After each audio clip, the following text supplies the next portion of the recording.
News Weekly.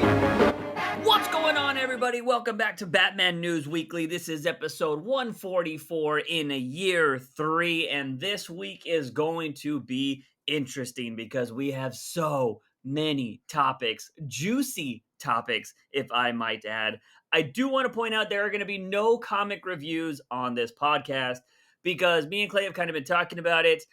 Do we even want to cover I Am Batman? We haven't cared about it for the last 2 issues or so. There's nothing excited about it going on. And I feel like we're just covering it to cover it, but we don't like it. And normally, what we usually do is we drop books we don't like. It's the kind of the way to show you guys that, hey, we would stop buying these books. Like we wouldn't, if we're not going to read them, we're not going to buy them.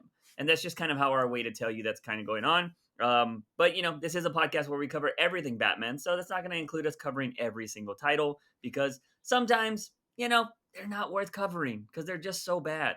Or we don't have time, it happens. But for the most part, I think we cover everything that's good or that we think is good.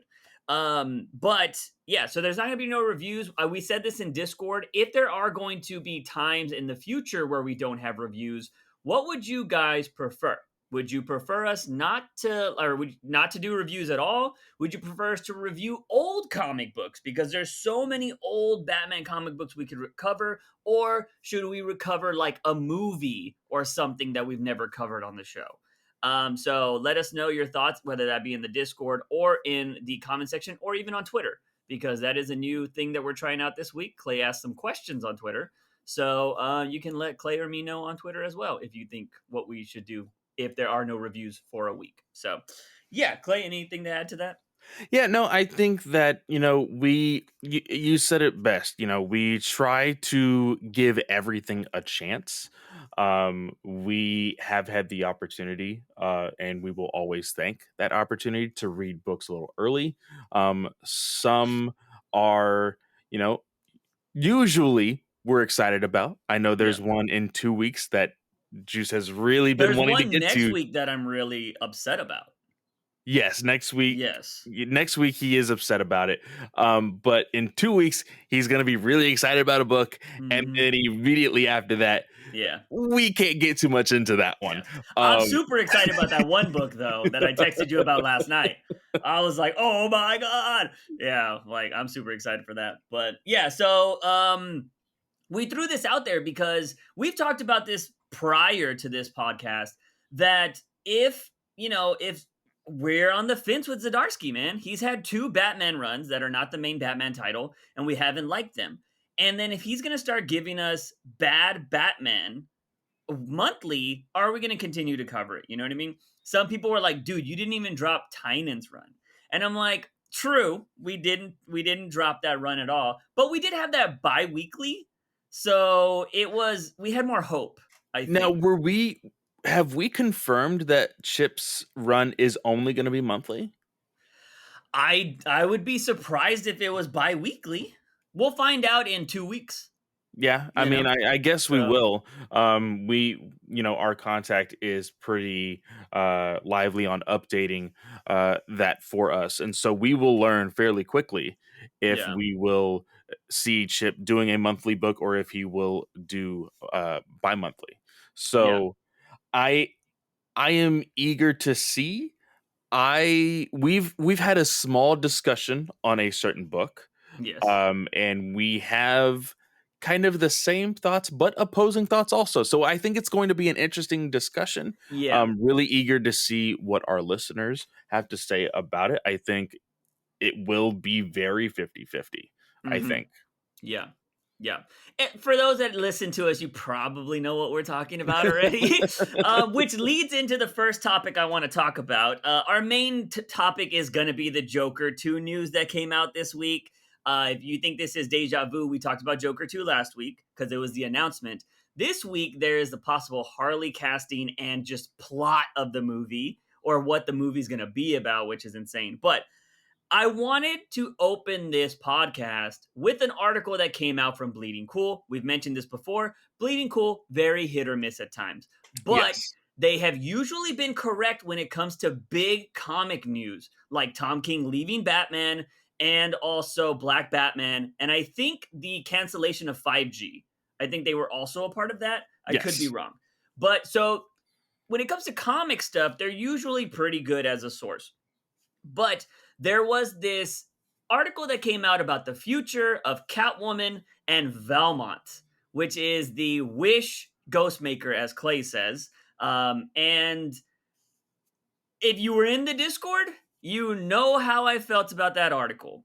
And the reason why we're not going to dive deep into that is because I have read ahead, and because of embargoes and stuff, I cannot confirm nor deny what happens in that article. And so, in good faith, I am not going to talk about this because I don't think I can talk about it without spoiling stuff.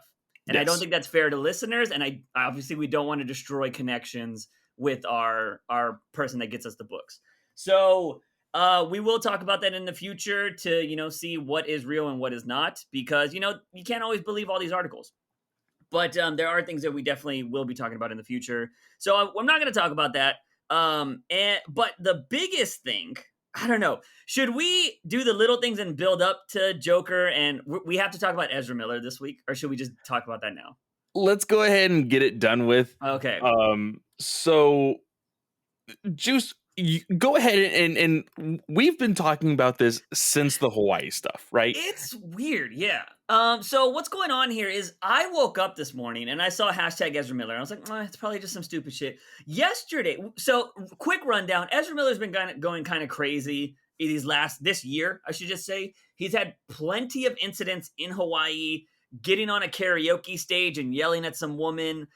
We know last year he pushed a woman down on video. We had him stealing passports from people he was stealing with, or staying with, and all of just these weird reasons he's been arrested in Hawaii.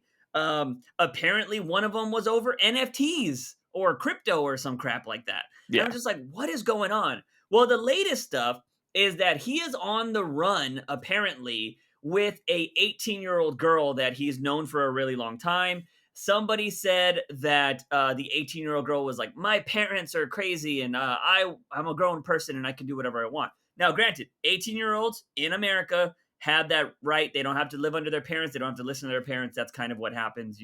Depending on what state you're in, it could be 17 or even 16. So with this thing is, I don't think the 18-year-old going with Ezra Miller is the big thing. But there's a lot of conflicting reports coming out saying that, Ezra Miller's known this person for a really long time, like when they were from like ages 12 to 14-ish. Yes. And they're saying that this could be possible grooming instance. Yeah. And that's always really weird. The parents have said they don't think that their daughter is posting on social media because she doesn't have a phone.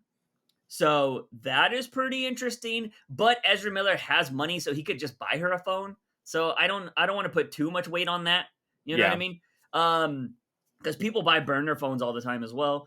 But the stuff that came out today is very, very interesting. Well, I should say the stuff that came out yesterday, because he posted on his Instagram saying that he's in another universe and nobody's gonna catch him. Like, he thinks he's like the real Flash or some shit right now. And he thinks he's fucking, time jumped or whatever. And he just posted all these weird things you would expect from Ezra Miller, but it's weird when he's on the run, quote unquote, allegedly. Well, And I think what was the article title that I shared in the Discord? It was Ezra. It was the Flash star Ezra Miller has deleted their Instagram after posting a string of memes taunting authorities who are actively searching for the actor. yeah. Like, what the That's hell? weird. Yeah, if you're WB, how do you not make a statement on this? You know what I mean? And I it's just so weird. So, let me read what I saw on Twitter. Now, granted, this is not this is pulled from a news website called lastrealindians.com. I don't know how real this is. I don't know if they're sourced from, who owns them, whatever, but the reason why I think this may be a credible source is because the people involved in this story are indigenous. So I made a comment on in Discord. I was like, "Whoa, this story is kind of crazy because these people have kind of crazy names." But I did say, I was like, unless they're Native American, they got some wild ass names, because their names are like Iron Eyes and I think like Jumping Eagle or something like that. But those are very common Native American names. So I was Yes. like, okay, that makes total sense. But according to this article, Ezra Miller is this. I'm reading this from a quote of somebody, but then they link the article. This person on Twitter says Ezra Miller is a predator. They have shown a pattern of repeat cult-like physiological control over Takota. I think it's Tokata, and assaulted their mother and brought a gun into their home without their family's consent. So it includes pictures, and one of the photos is Ezra Miller with like a ski mask on. You can tell it's Ezra Miller because the ski mask isn't on very well. And he's brandishing a gun, but he's also taking a photo with the chief, who I guess is the father. Then there's a photo of a woman who has bruising on her arm. This is said that this bruising is from Ezra Miller slamming the door on her arm, which, there's no video of that, so we can't. This is all allegedly, by the way. There's another photo of the supposed daughter. That's what they say in this photo, that she has bruising on her arm after something like it says following an overdose of LSD when she was rescued from Ezra's farm. So I guess he has a farm somewhere. But Okay. and she has visible bruises. But the last thing is a clip or a photo from the article that I think is the most damning and most concerning. And I don't know if I mentioned this on last week's podcast or if I just mentioned this in the Discord, but I was like, we're getting really close with the grooming allegations now from hearing something about Ezra Miller possibly doing something with underage kids. And I'm Yeah. just getting those vibes. This article says, however, while in London, Ezra attempted to sleep in the same bed as a 14-year-old Takata before being chased off by a chaperone who ordered Ezra to sleep elsewhere. That is very concerning. Look, only people that should be sleeping in kids' beds are parents and when the child's like scared or something. You know what I mean? Like Yeah. that happens. I have a niece. She gets scared. Usually she'll go to her parents' bed or something like that. 14-year-olds with somebody else that is not their relative, it's pretty sus. You know what I mean? And we've had, you can get into this whole moral thing about her being 18 and stuff, but it seems like he's had this weird infatuation, according to the stories, allegedly, with this particular girl. Yeah. And from 14 years old, if him trying to sleep in her bed is actually true, and now he's on the weirdest thing, why is he on the run? Like, people don't go on the run if there's not something to hide. See, the I would assume, because yes, you are absolutely right. You shouldn't be on the run if there is nothing to hide. I think it is a stupid teen rebellious thing because I see what you again, mean. she is 18 now. Yeah. She is a child. Mm-hmm. She can be like, I can make my own decisions, and I decide I'm in love with Ezra Miller, blah, blah, blah. But again, the grooming part, the fact that she was possibly very much manipulated as a child by Yeah. Ezra, that's the concerning thing. And whatever he says, she can just go googly eyes all for, Yeah. and, she's just going to do whatever he says now. Yeah. It's also like when somebody can get you anything you want, like that, you're just like, wow. And especially when you're young, you know what I mean? Because there are people that go their whole lives wishing they could just be able to do something like that, right? But you're like, Yes. I Yeah. have somebody that does that for me. I'm awesome. Like it's very easy to be manipulated. And here's the problem that I have. I have another podcast group that is, of course, with my other network that I work with in podcasting. We're all over this. We're talking about it. And I'm still kind of included in that. But if these allegations, these last parts of this article, if these allegations are true and there is evidence of this, it is like point blank, this is what he was doing. Something needs to change. But I have been seeing a lot of people saying, this is not going to happen. Like Ezra is still going to be the Flash. He's still, protected by WB. They don't care. Like it's fine, quote unquote. But there's people are only so untouchable, you know? You can Yeah. only stretch that out for so far, you Yeah. know? Oh, okay, this guy keeps on getting speeding tickets and he's not paying them. Yeah.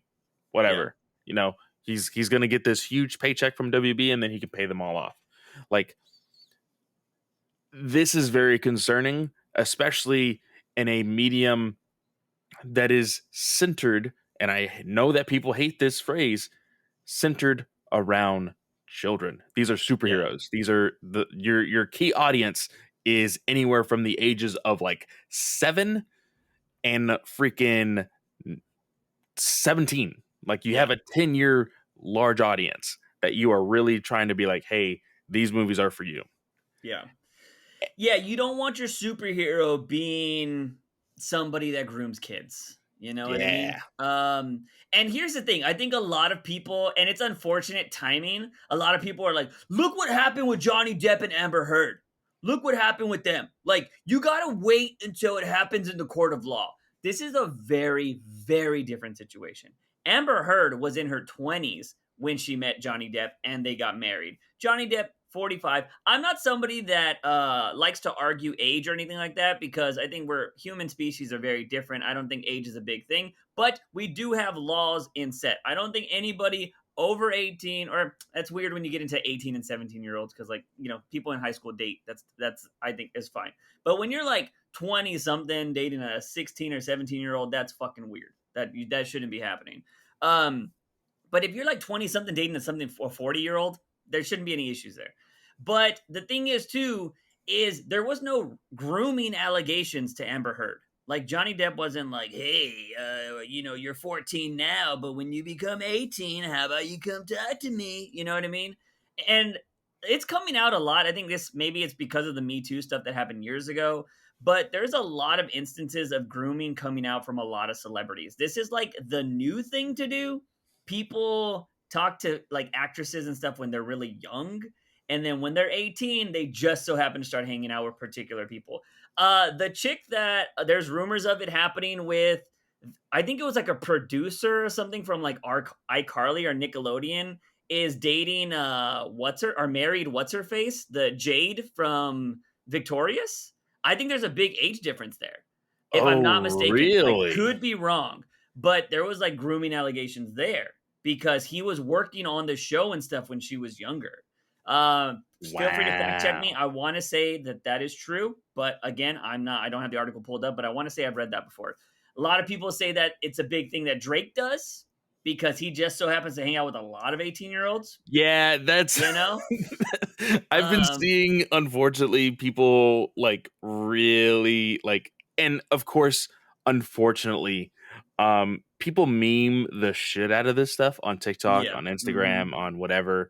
And Drake has been one of those that I've seen memed on a yeah, lot this week, yeah. as well as Ezra.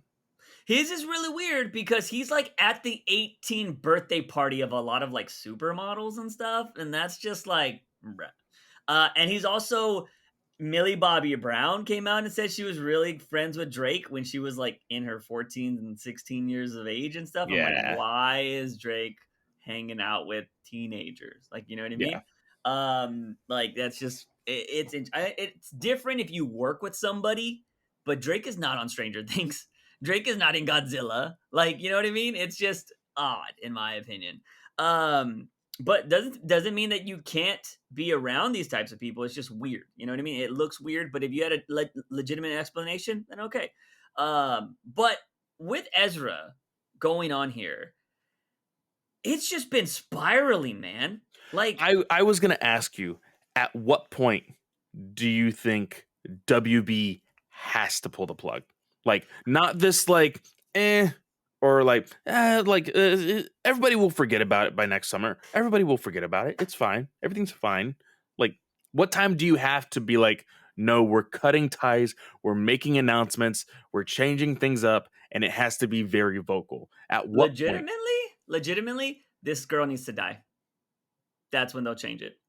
If But you find out that this young knock on girl, fucking wood. Jesus yeah, Christ. yeah, I hope it doesn't do that, but I think they've waited this long that they're like, we're just gonna wait it out. we're just gonna wait it out because they can ride the Johnny Depp Amber Heard wave. You know what I mean? And that's kind of the it's very unfortunate that we've joked around with this. But in that group chat that I'm in, Mhm. we've said like don't be surprised if you see freaking either manslaughter or murder charges on Ezra in the next coming years. Um, Yeah. it is spiraling fast. Like It's weird, man. we went from hey, I'm gonna go probably threaten Nazis on Instagram Yeah. to literally physically assaulting people and like all of Hawaii being threatened by Ezra Yeah. Miller and then Allegedly. allegedly Yeah. and then now quote unquote kidnapping, grooming, like Yeah. hard drugs, like it's it's Yeah. it's gotten into this weird spot really, really fast. Yeah, and for everybody that's gonna ride on the she's 18, she can do whatever she wants. I think I agree, legally she can, but I think it goes into a morality thing. Like just think about it if it was your sister, your niece or somebody like that. If you knew there was this weird guy in her life and he's not right, would you not try to protect her? I think that's where a lot of people are. You know what I mean? They don't want this to get to the point where like Ezra is unhinged at the moment. Like he just seems very unhinged. If it was my sister, my niece, anybody, my friends, because I've had friends that have had bad boyfriends. I'm like, yo, are you good? Like, you sure? All this kind of stuff. You just get concerned for people, and maybe this is what they want. Because again, if the grooming allegations were real and if they're right, then that means he has a power over her, and so I would be concerned as well. I would fear for her Yeah. because how far is she going? Like, how far is she down to go for Ezra Miller? You know what I mean? If they're doing drugs and getting alcohol and all this shit involved, like that's really crazy. And I don't think anybody wants to see somebody hurt because of Ezra Miller. You know what I mean? Especially if she's already like overdosed on LSD and shit. Like if those articles are real, like the hell's going on there? And And it's really weird.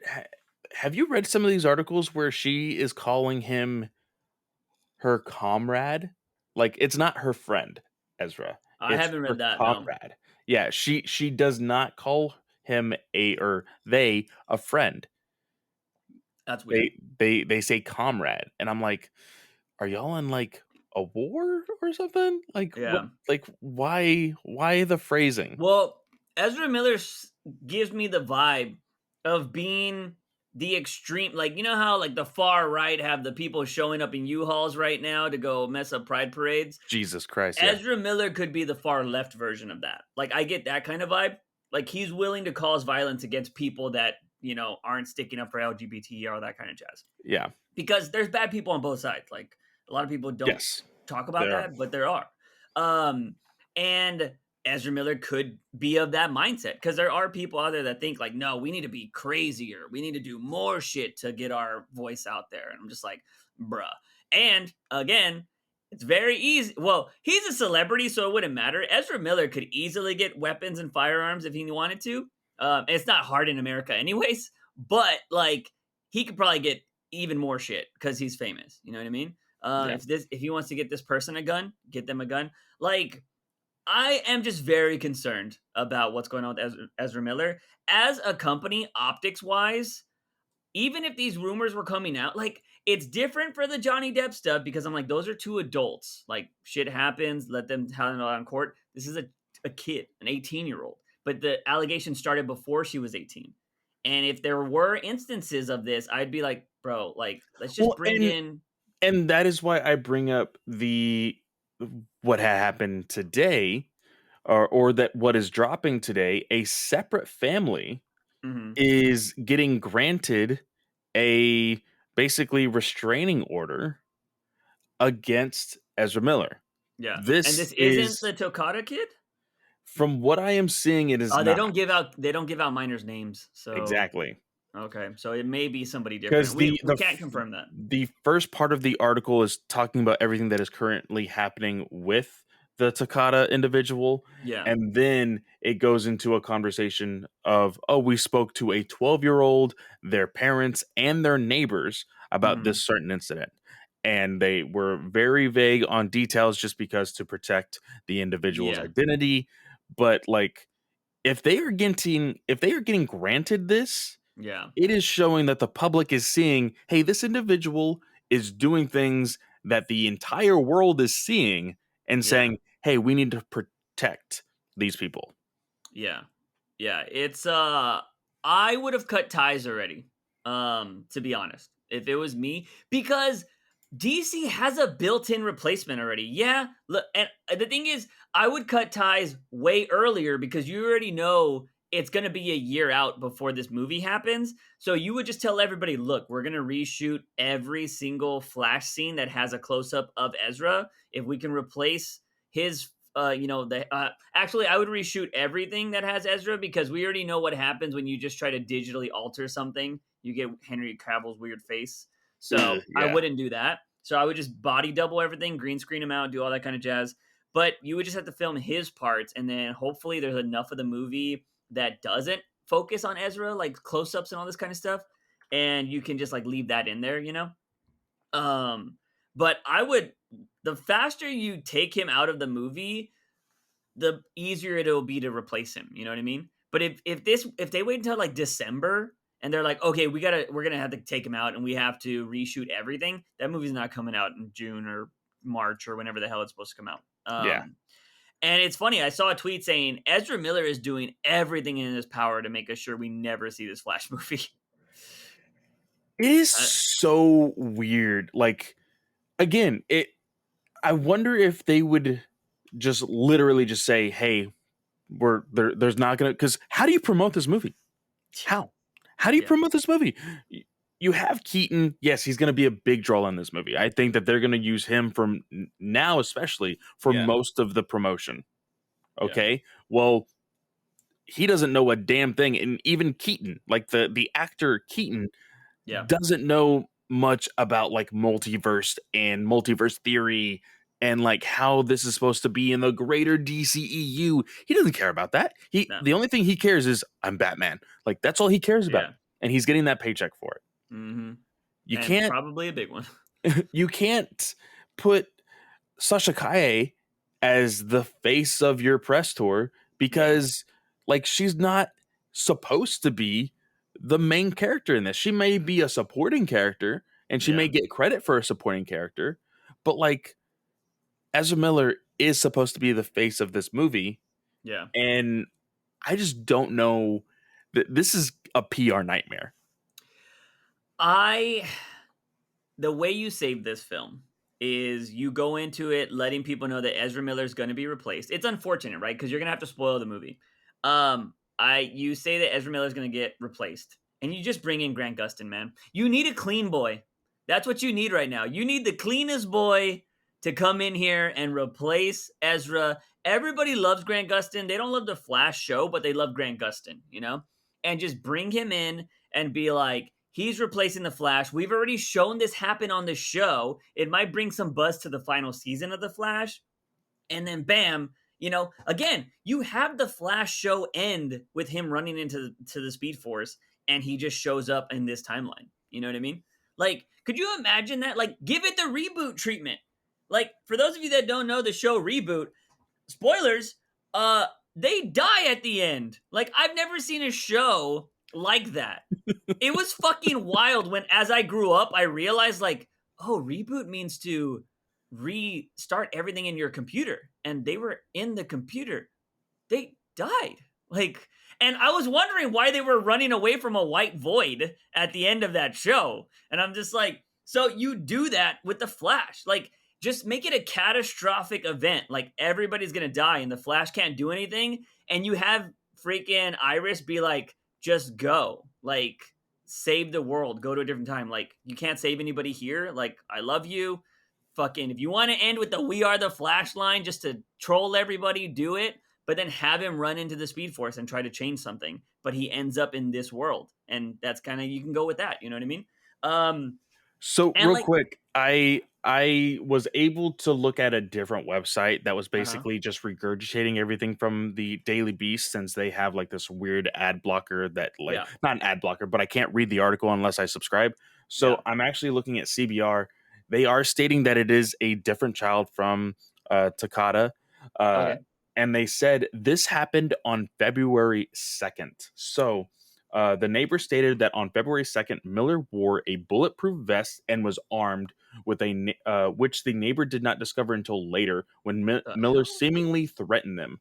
The child's parents and the neighbor also believe Miller may have been under the influence that evening. So this was 3 months ago. So sorry, Yeah. 4 months ago. Yeah. Oh, I'm seeing the article now. Yeah. You got to cut ties, bro. Especially with the idea of people wearing bulletproof vests and being armed nowadays. Like you, I don't know, And man. the so they have been granted the right of a restraining order, Yeah. but guess what? They can't serve those papers to Ezra because he can't be found right now. Yeah. And that's the weirdest thing, man. Like, because the thing is if there was this weird thing between parents and an 18-year-old, right? If you're Ezra Miller, you come out and be like, hey, I'm not keeping her against her will. Like, she wants to be here. Y'all can talk with her if you want to talk with her. She can go back with her parents at any moment. Like, that's all you do. And then at that point, it becomes into a like, you have to let 18-year-olds make up their own minds, blah, blah, blah. And at Yeah. that point, he's out free. They can do whatever they want. But he's on the run doing these weird things, and it's just like, bro, you look And really again, sus. mocking authorities Yeah, like, oh, you can't touch me. I'm in a different universe. yeah, Oh, like I saw some of these photos that he had on his story, like saying, mhm.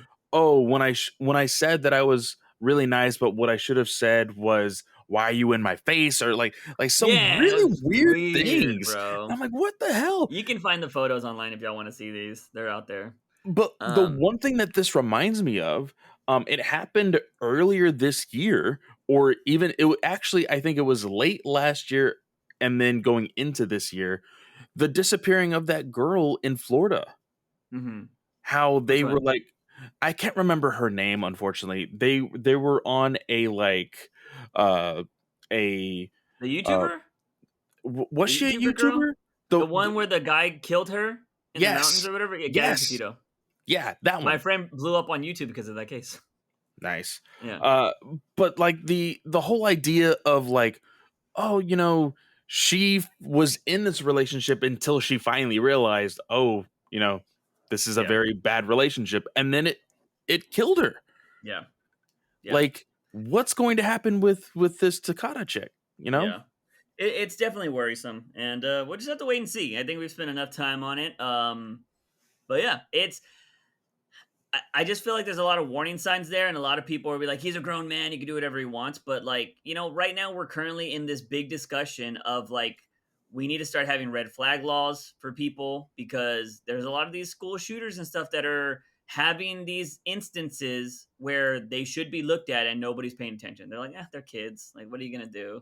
And then shit happens, like fucking Uvalde, right? So, all right, so that's some crazy shit that's going on. Let's move on to other news.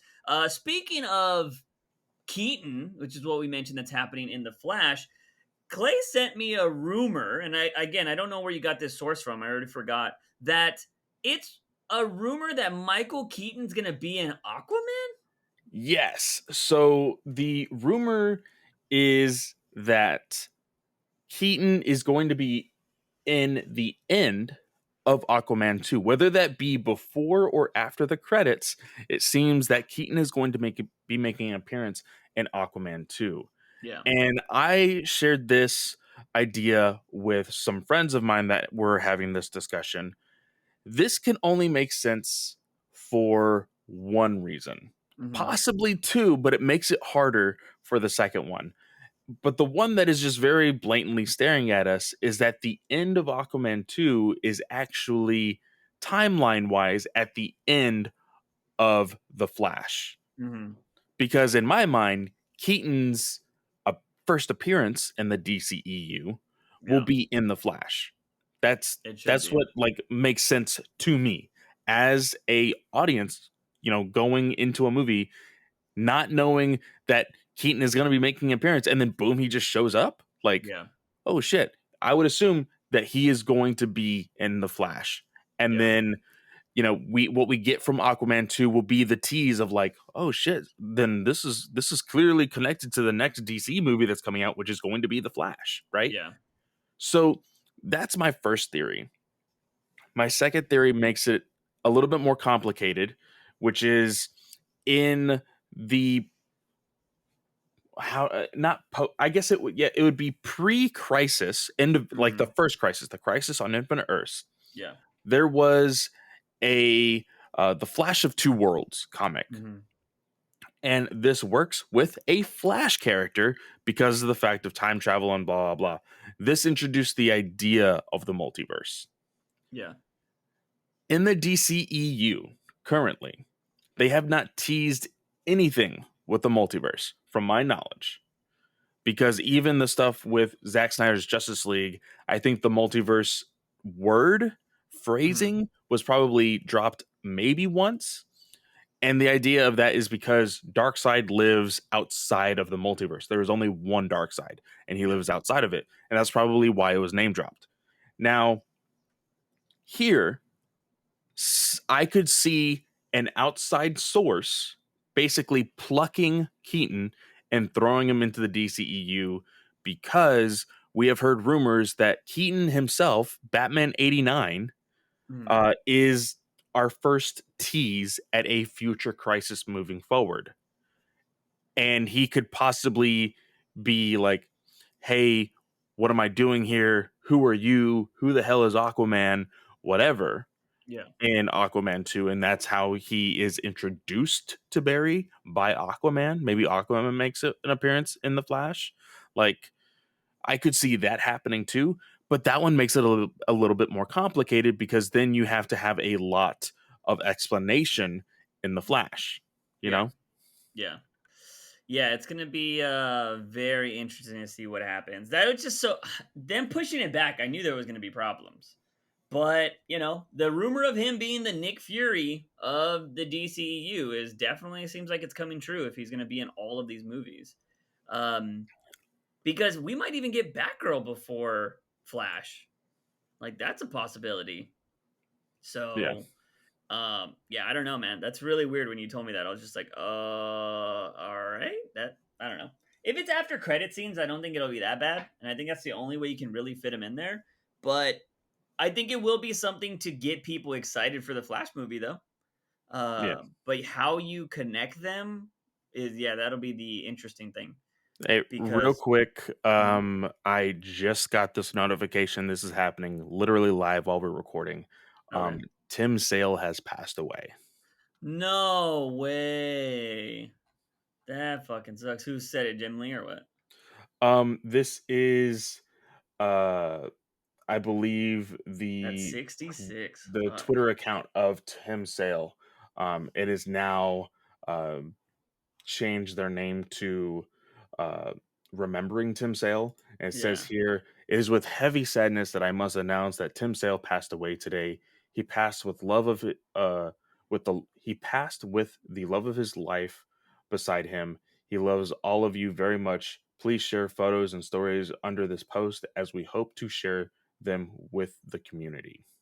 Damn. For those of you that don't know, Tim Sale is the legendary artist that worked on the Long Halloween. He did a lot of stuff with Joseph Loeb. Yeah, Joseph Loeb, right? Or Yes, Jeff Loeb. I always get this Jeff confused. Loeb. And yeah, man, that really sucks. He was actually one of my favorite artists.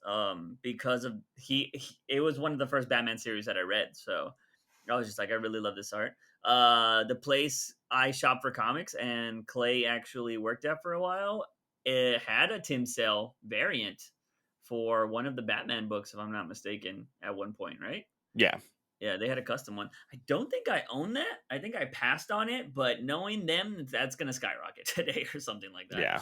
Um, and it's unfortunate. It was only announced a couple days ago that he was rushed to the hospital for something. hmm Yeah, Jim Uh, Lee himself announced that he was going to the hospital due to several different health issues. yeah, Um, I'm sure they will probably release something in the near future, yeah, sharing those details. But again, just like every other passing of creator, please be respectful of their privacy. yeah. Same thing with that of Perez, and gosh, we've Yeah, lost we lost three three. this year. Yeah, 3 That's this year. crazy. That That's is insane. insane.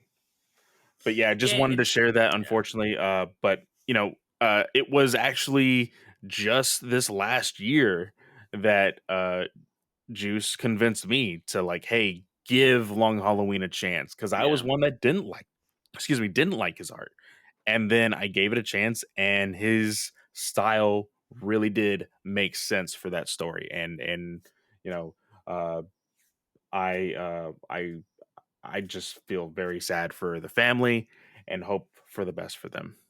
yeah. Yeah, it sucks. Rest in peace, Tim Sale, legend, legend. And his art's gonna live on because people still talk about Long Halloween, and they'll talk about Long Halloween until the end of time. So that sucks. We wish the best to his family. Yeah. So yeah, moving on from that, let's go to some lighter news. Well, I guess it's not lighter news because we didn't get the Heroes cast, but Batwheels has announced its cast for the upcoming show. It's a show, right? Or it's a Yeah, movie? it's a show on HBO Max. It does look this is very preschool. Yeah, Think of Bob the Builder type of age range, really. bro. Um, but looking at this cast and looking at the art style, I honestly am like, okay, I'm gonna have a kid pretty soon. I'm totally fine with sitting down and watching Yeah. this with my child.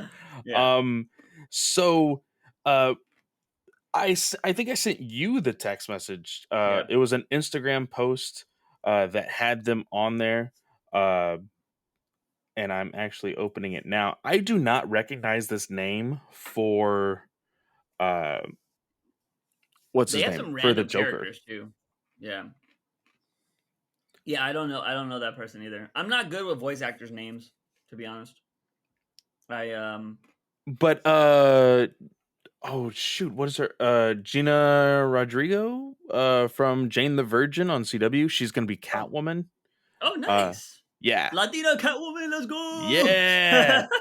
You bet And she's a then car. well, Jolo, one who's playing Blue Beetle, he's gonna Yeah. be Mr. Freeze's vehicle. We did cover that when Yeah. it was announced. Um, but yeah, it has a very large villain cast. Yeah. So I'm just waiting to hear more on the hero side. We know that Ethan Hawke is gonna be Batman. Yeah, it's gonna be interesting. So we're just kind of waiting to see who else is going to be playing their vehicles and other Kevin heroes. Smith as Robin. So that'd be pretty interesting. So yeah, there's some Batwheels news. Other news that not really much about this, but the Penguin show is apparently starting to film. Yeah, So I think this was just the other day, like just literally like 2 days ago. Um, we said that Colin Farrell was probably our favorite part of that movie. yeah, Um, I'm hoping for the best of this. I think we got confirmation that this is a prequel. This kind of shows how he moved yeah, up in that underground. So, uh, we will most likely start to see some on-set photos and stuff like that in the near future. So just be on the lookout for those. yeah, for sure. I can't say I'm excited for it, but Colin Farrell was, yeah, one of the best parts of that movie for sure. Before we get into our main topic, the last thing we're going to talk about, I think this was really cool when Clay dropped it in the Discord. We are going to be getting a new Batman movie that is going to be 100% made in Mexico, and it's going to center around an Aztec Batman, and they have concept art for it already. And I think this looks amazing. I forget what the story is actually called. It's called Batman. I'm trying to find the article right now. But do you know what the name of it is? They do have a Latino or a Spanish name for it, or an Aztec name for it. I'm trying to bring it up on Batman News if that could pop up I right did now. not have the article open at Yeah. the time Okay. Let's see. It is of us called starting. Batman. It's coming to HBO Max apparently. Yes, it's an HBO Max original. Yes. It's I can't say I can't pronounce it in Spanish without butchering it. The English translation is Aztec Batman Clash of Empires. Yeah. The art looks amazing. And they're not making a Latino Bruce Wayne, just to let you know, it is an Aztec character. And they have their own story based around this, and it's going to be in that whole thing. And this is going to be, I think, like a god like the bat's gonna be a god kind of thing in this Yeah, temple, and that's how he's gonna get the moniker of Batman and stuff. it's I'm excited, Barbados. man. Yeah, yeah, that would be fucking awesome. Um, I'm down with stuff like this. I've always said I don't mind Elseworld Batman things as long as you're not just changing up Bruce Wayne for the sake of changing I up think that Bruce was Wayne. your very first comment when I dropped it in the Discord. You're like, Yeah, interesting, as long as it's not Bruce Wayne. yeah, and see, just to show you, I'm not biased when it comes to this. You know what I mean? I'm not like, yeah, Bruce Wayne's Mexican. Like, I'm not like that. It's just like, no, I anybody and any kind of person can be Batman, but Bruce Wayne should always be an old white guy. Because it's just how it goes around. Multiverse. But yeah, so I thought that was really cool. Go check out that art if you guys want to see that. But now let's dive into our main topic of the podcast. At this point, I feel like Ezra Miller was probably the main topic, but we're diving into Joker 2.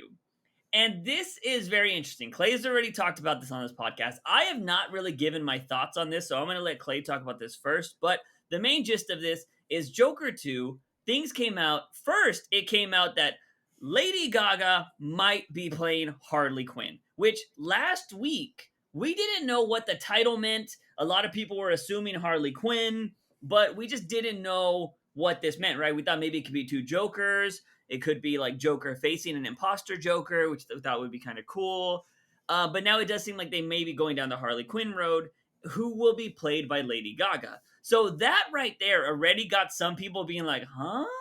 And I think that was like 50-50. I think there's just people that don't like Lady Gaga that don't want her to be Harley Quinn. And other people were like, she was nominated for an Oscar, y'all. Like, she can act. Like, what are y'all doing? Some people don't like her because they don't think she's pretty enough, which I think is fucking dumb. Yeah. And I just think that's like an idiotic reason not to like somebody as a character. Granted, some people are like, oh, but Juice, you said this about, what's his name not being buff enough. I'm like, yeah, that was a stupid criticism of the movie when we were ranting about it. But no, you could still be Batman and Bruce Wayne. Anyways, like, and also you can change your physical appearance. You can't necessarily change the way you look unless you're going to the knife. But I think that was kind of a dumb thing to hear. But then it quickly turned into Joker 2 is going to be a musical. Yes. And this sent the fucking internet and our Discord into a whirlwind. And I haven't talked about it. I was like, I'm not even going to get into this. I'm going to save it for the podcast, which sucked because this news came out like on Monday or Sunday. And I was like, fuck, It was on Monday. Thursday. It was on Yeah. Monday. We actually got to talk about it on my podcast, DC Alliance. We go live on Mondays. It literally happened like it got confirmed because it hasn't even been confirmed yet. It's just in talks. Yeah. But as far as the Lady Gaga stuff, but this literally dropped, I think, 10 minutes before we went live. So like we had to shuffle all of our show notes and we're like, okay, this is our main topic, blah, blah. But here's the thing. When there was inklings of it early in the morning, early in the morning, I think like somewhere in our time zone, somewhere in the ballpark of like 5 a.m. to 7 a.m. Yeah. Somebody was like, oh my God, Lady Gaga's mother just followed Todd Phillips. I think she's going to be Harley Quinn. And we're like, okay, for one, why are you following Lady Gaga's mother and what she does to figure this shit out? Like, So here's the thing too, right? This is Twitter's problem. I just made a video about it on my YouTube channel, ladies and gentlemen. Go check this out on my channel. My channel is a mixture of lewd stuff and thought pieces nowadays. I just did a video called Twitter needs to private likes. And I made this whole thing about it. I said other things that Twitter needs to do. But I don't like that if I like something, it probably pops up in Clay's feed. Yeah. I hate that. I think it's dumb. I think Clay, I had to mute somebody. I didn't mute him, but I was like not interested. Clay responded or liked something about Star Wars that had to do with Qui-Gon Jinn. I was like, I'm not watching it right now. And I had to like fucking make it go away. And I'm just like, why does Twitter do this? I fucking hate this. Because even if you don't follow people, you get people's shit in your feed. And I'm like, and the likes are the worst thing. And I can't like all the spicy stuff I want to like because I don't want that to be in people's feeds. And that's why I'm like, let me private likes. Every other place lets me do that. But that's the weird thing, right? Because you quite Juice it's wants to weird. be a closet hentai lover. Dude, I mean, I've liked some things that show up in the feed, but they're not the spicy things. They're clothed and stuff, but it's still big booba anime girls. But my thing is that's the kind of the problem with Twitter is like, yeah, if somebody follows Lady Gaga who follows her mom and her mom likes something, like everybody's like, they follow this breadcrumb trail, and it's like, whoa, that's kind of creepy, man. Yeah. So I think that needs to change. But yeah, so yeah, that's how people do it because of Twitter. Yeah, So so anyways, go on. this kind of put it out there, and we're like, it could just be it's Hollywood. People know people. It's Yeah. fine. Nothing big is gonna happen. And then boom, at the end of the night, in talks, I think it was Boris Kitt over there at the Hollywood Reporter was like, "Hey guys, you may want to sit down for this," and Mm, he put out the announcement there. Now, for me, I have not seen any of Lady Gaga's Hollywood debut movies. hmm A Star Was Born, never seen it. Gucci, that just came out last year, haven't seen it.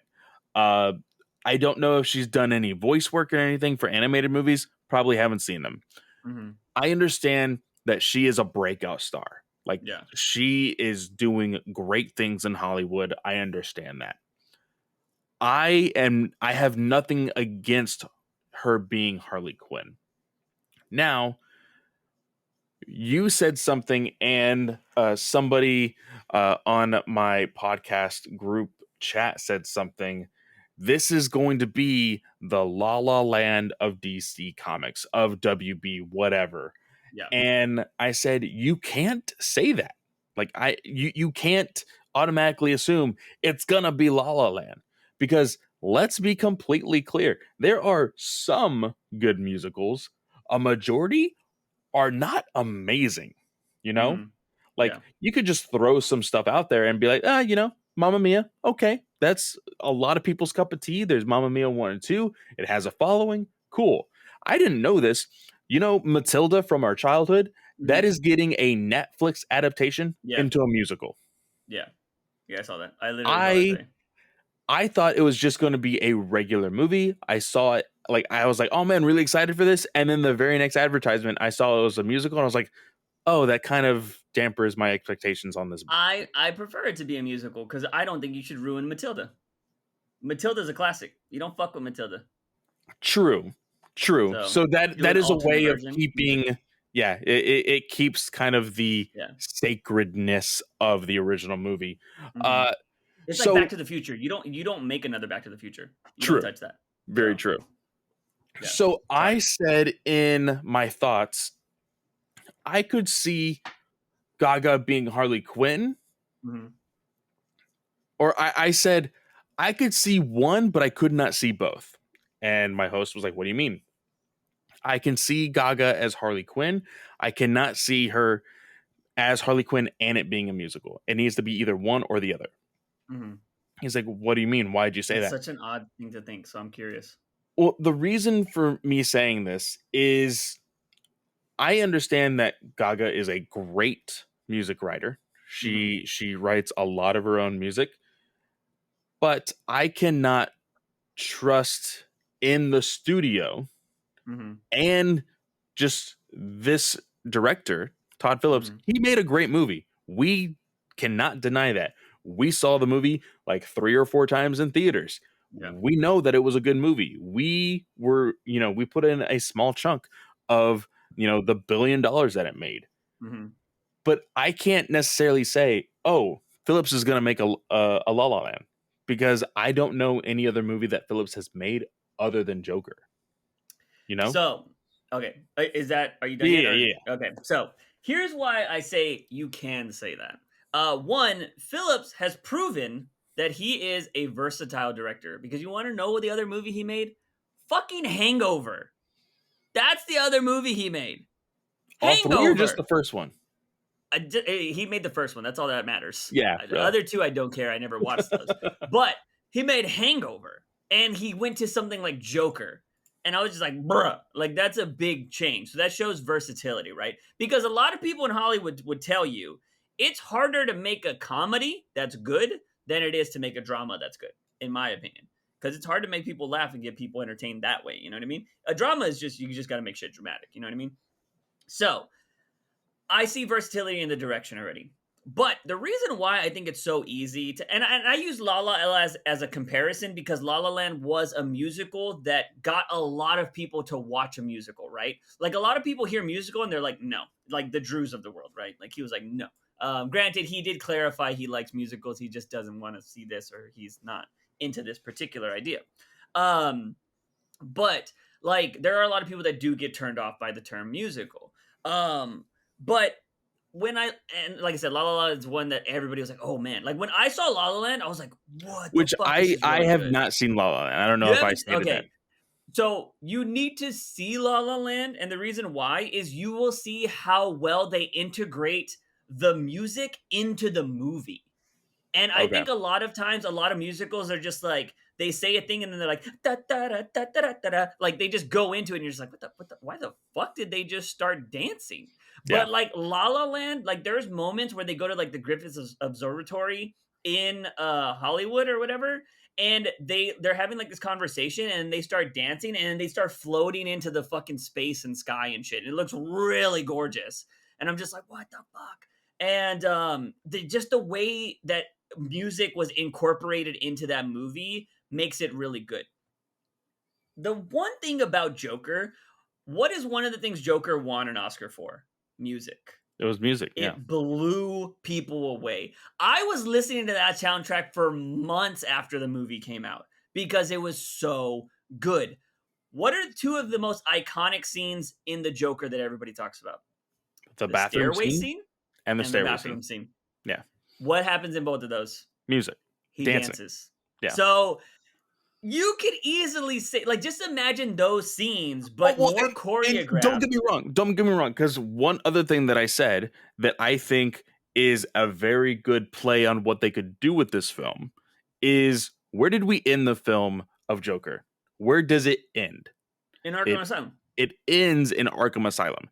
It Yeah. ends. He is running away from the workers or whatever, and it has the music, and it's like, oh man, did that really happen or not? Yeah. And that's when it hit me. All of this musical stuff that is going to be Mhm. happening in this movie, it can literally be a play on the insanity of both Harley and Joker. Yeah.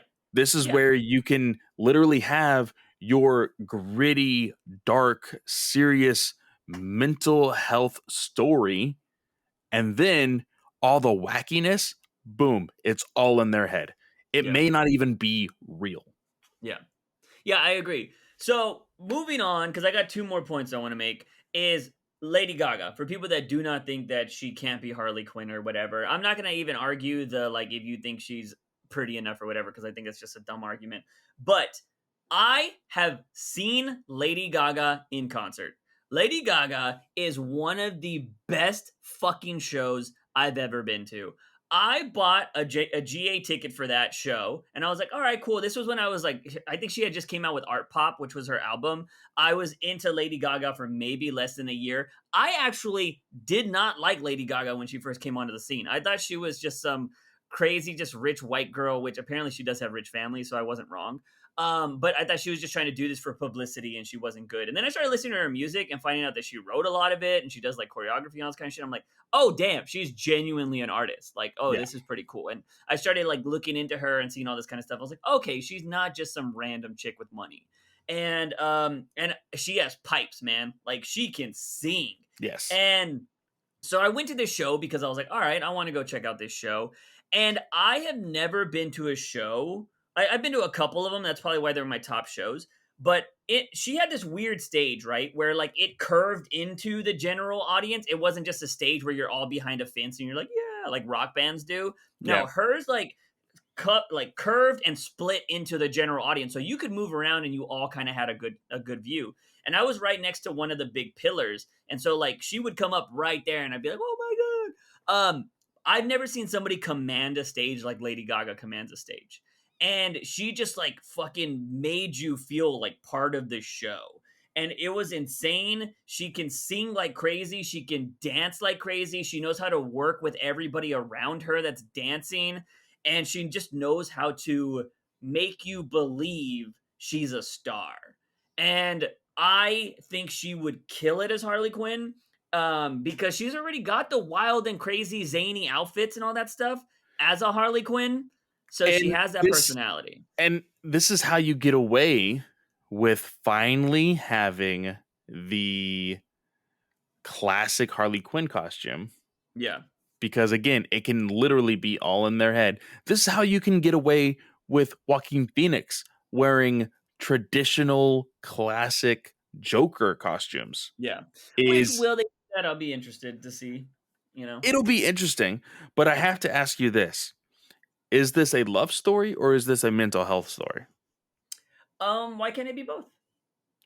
Or are Well, we saying just because we've mental talked health can't? about the toxicity of the Joker and Harley story Yeah. and how like there was so many people that are like there's definitely people on both sides. They're like, "Oh, I want a relationship like Harley and Joker," and then people are like, "You shouldn't want a relationship Yeah. like Harley and Joker." Like, so will they play along with that? Will they definitely say, "Hey, this I is something that is clearly because these two are mentally ill," or what? I think it'll be a love story in the musical parts, but again, are they in the asylum or not out of the asylum? That matters.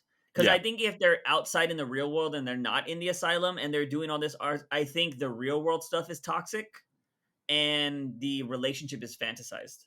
So that's And how, one or thing that I romanticized did or hear whatever. somebody else say was in the Joker movie, Hmm. when they showed you things that were quote unquote not real, Yeah, they doubled down on, hey, this was not real. yeah, Like they showed evidence that it wasn't real. yeah, for sure. Whereas when something really serious happened, they showed like, oh, there's consequences for it.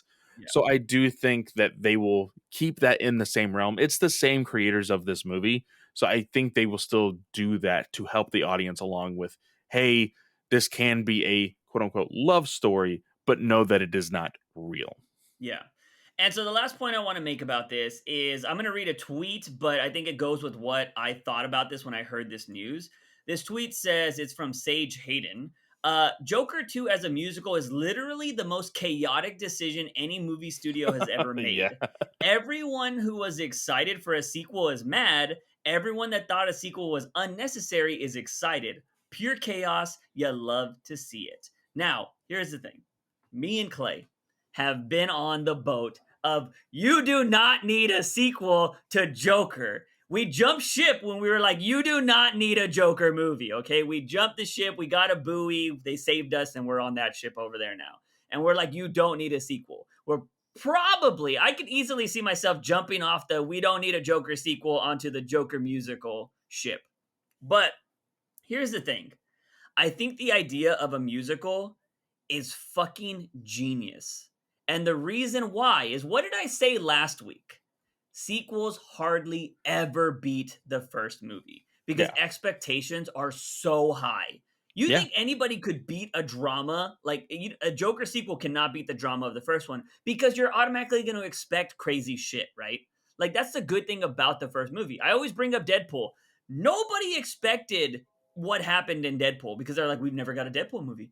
So we don't expect. And when you saw the second one, they did some of the same jokes and like different jokes, and they went a little bit more overboard. And we're like, it's a Deadpool movie. We expected this.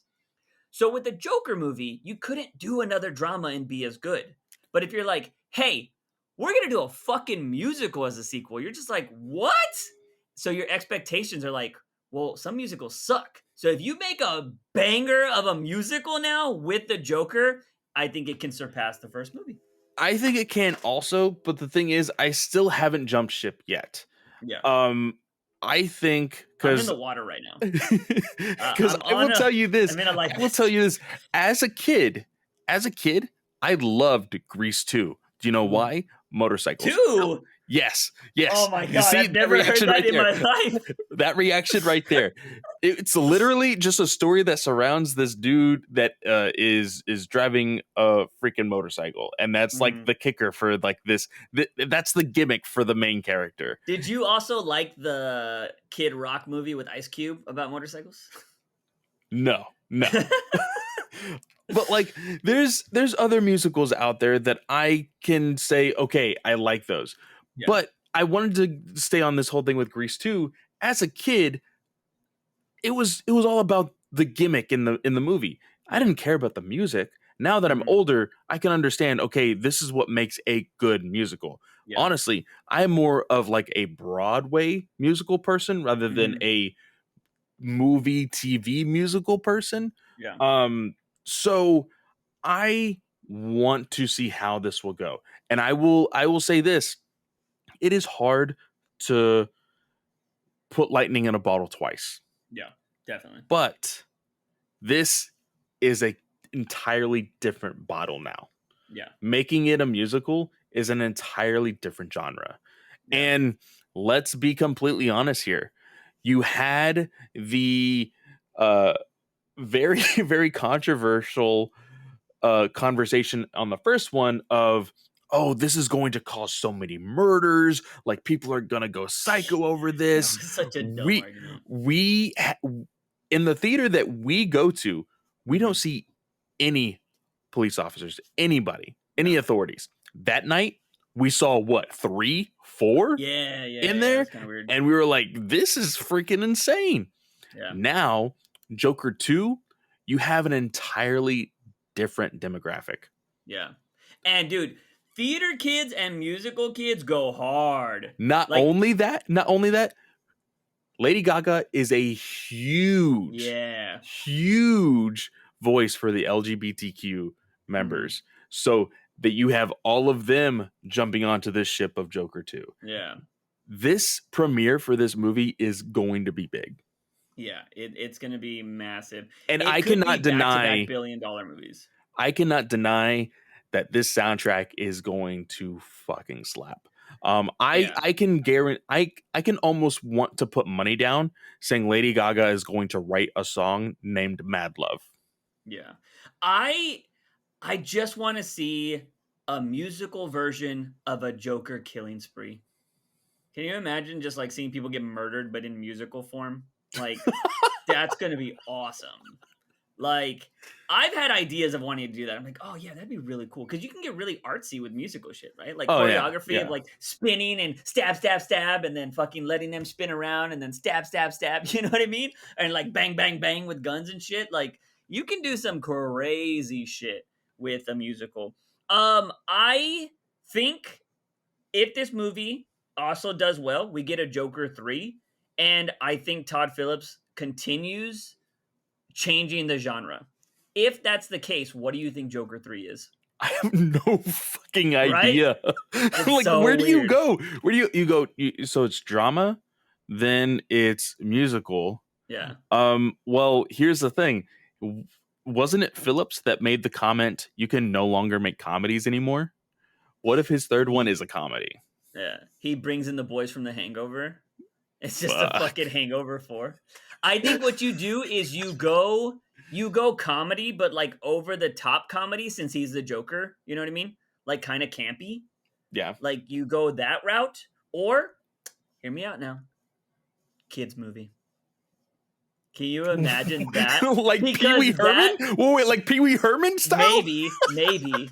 Because imagine changing genres so drastically, right? Like you go from this hardcore drama to a musical and then a kids movie.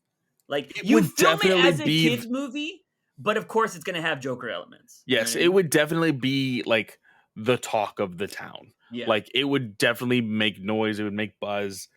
I don't know how it would work, Yeah. but throwing something so dramatic out there, I could see it definitely having people's interest in the sense of But like, oh, I have to, like, I have to protect the children. You can't have this in a yeah. child's movie. Yeah, it's Yeah. gonna have a lot of that. If that were to happen though, and I it's very rare you get three good movies. Very rare that there is three good movies. But if he were to do another genre change for a third movie and he knocks it out of the park, I'm calling it now. Todd Phillips changes the landscape of superhero movies. I think we're getting into this area where it's kind of too much and it's kind of watered down and people are kind of getting fatigued. But if this musical does really well, I think we're going to start seeing a new renaissance of superhero movies where we do different shit. So you're going to start seeing horror super movies. You're going to start seeing comedy superhero Well, movies I was gonna say, and could you see the third one being a horror film? I think that's too easy. You know what I mean? Like, because there was scary moments in that first one. You know what I mean? Like, Yeah. and what's the scary? Like, I don't know. I think horror's too easy, which I think that's the first one you go to for sure. But a Joker Pee Wee Herman movie just sounds kind of fucking funny. I'm not gonna lie. That would sound kind of awesome. Um, so yeah, that's kind of what we got. So that was our big topic. So let's go ahead and end out on some viewer questions because that's kind of all we got. Yes. So let's go ahead and jump to the viewer question that like I said, I did reach out to Twitter to see if anybody would want to ask a question.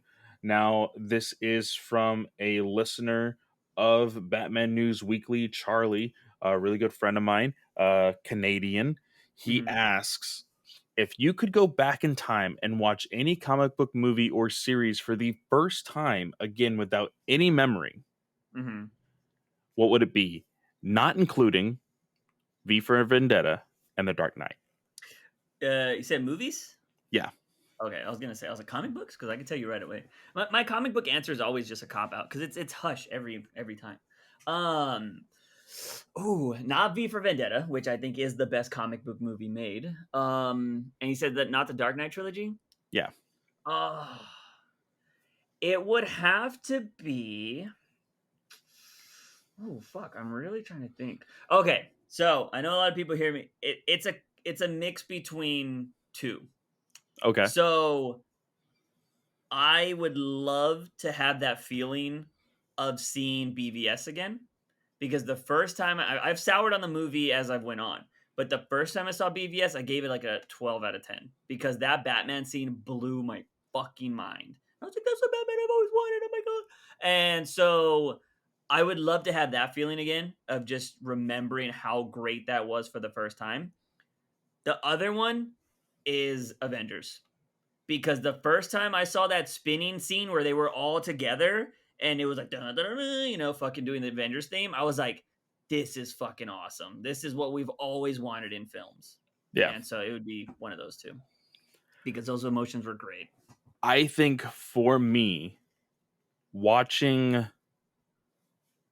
Man of Steel for the first time again, I think Hmm. that because Henry Cavill, my God, and he's been in the new, well, he's been in the buzz on Twitter for a while now. You know, the anniversary of the movie just came and went.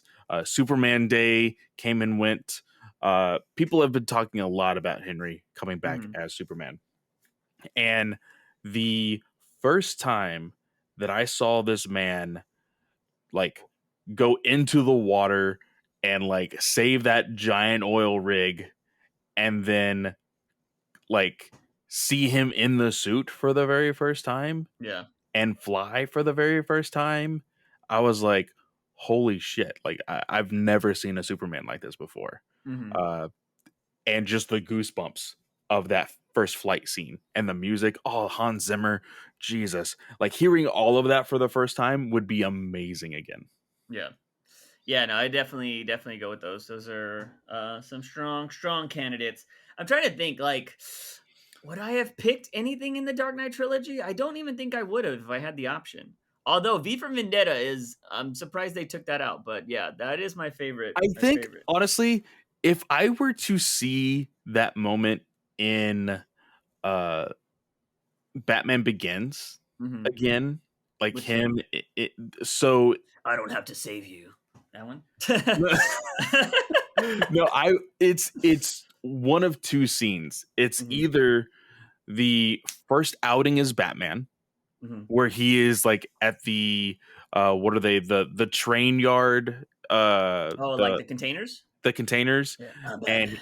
yeah, and he's telling everybody that he's Batman, or even it's a small scene, but it still gives me so many goosebumps, like just seeing his presence on top of the handrail talking Oh to yeah. Rachel when Hmm. she like shoots him with the taser, Yeah. like just his presence. It's so subtle, but his presence there is like, holy shit, like I'm standing next to Batman.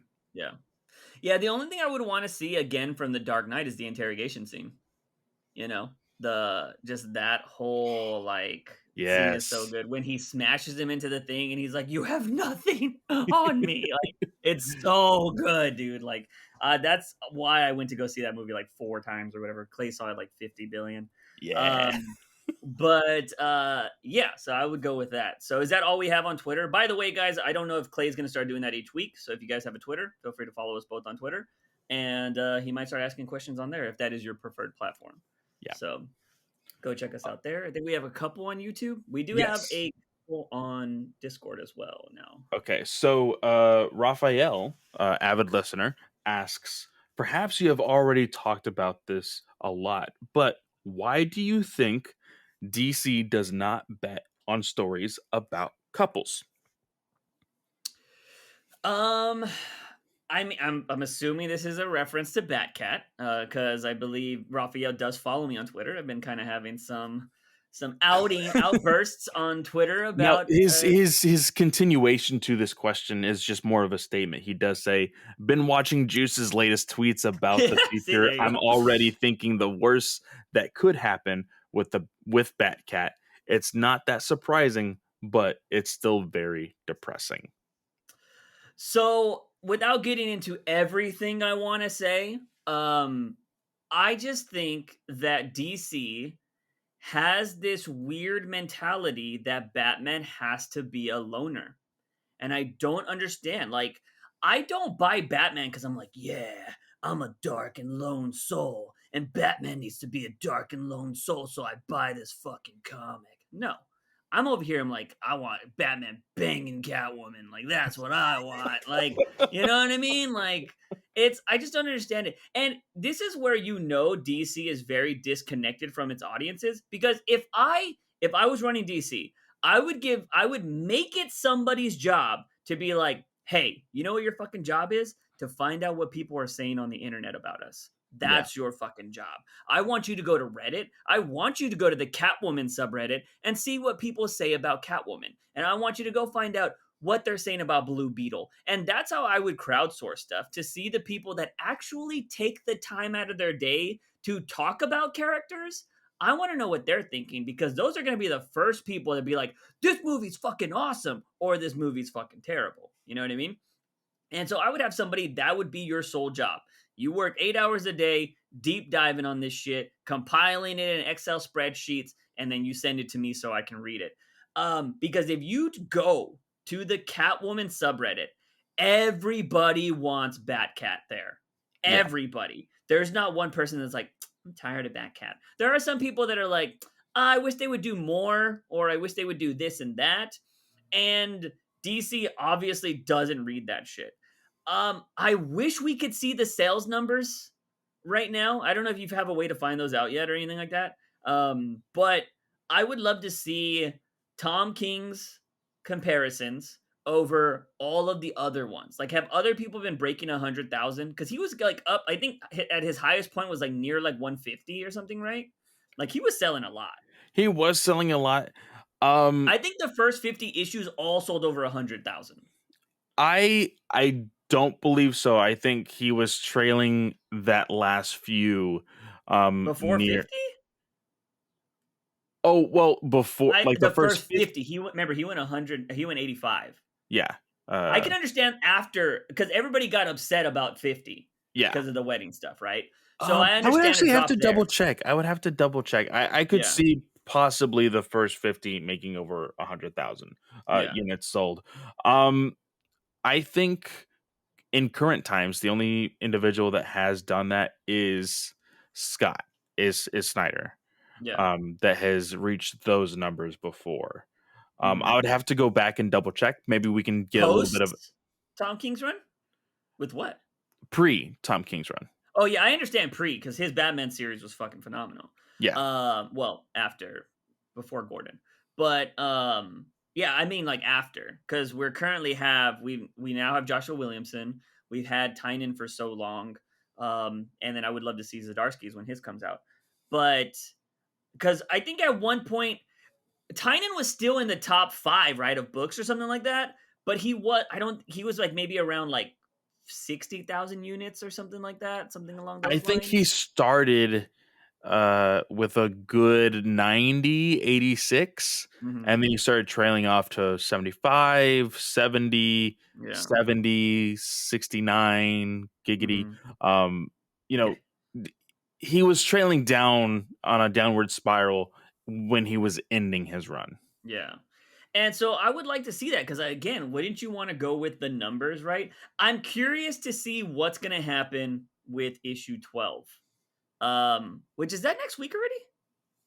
Or is that the Uh, 28th? I think it's the 28th, right? it's the End of the month? 28th in 2 weeks. Yeah. Okay, yeah, in 2 weeks. So yeah.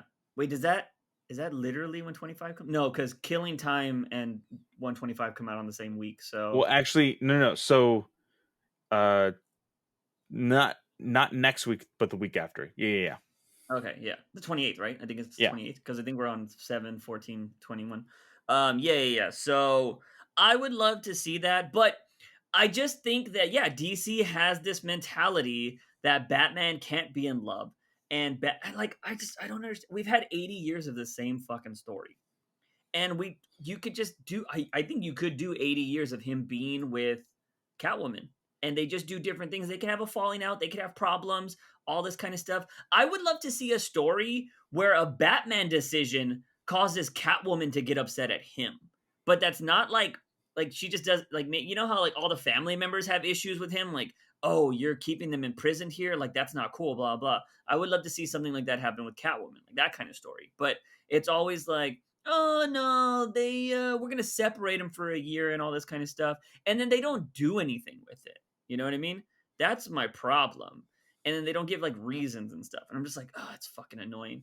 But everybody else and their mom is together, no problem. We're literally seeing Barbara and fucking Grayson get back together right now, Yeah. and it's just like they're even making that part of the story. Like their friends are like, why the fuck aren't y'all together? Like you do all this shit all the time together anyways. Like it makes Yeah. no sense. Um, so I wish I could tell you, Raphael. I think it's just they want him to be a bachelor, but then they don't do anything with it.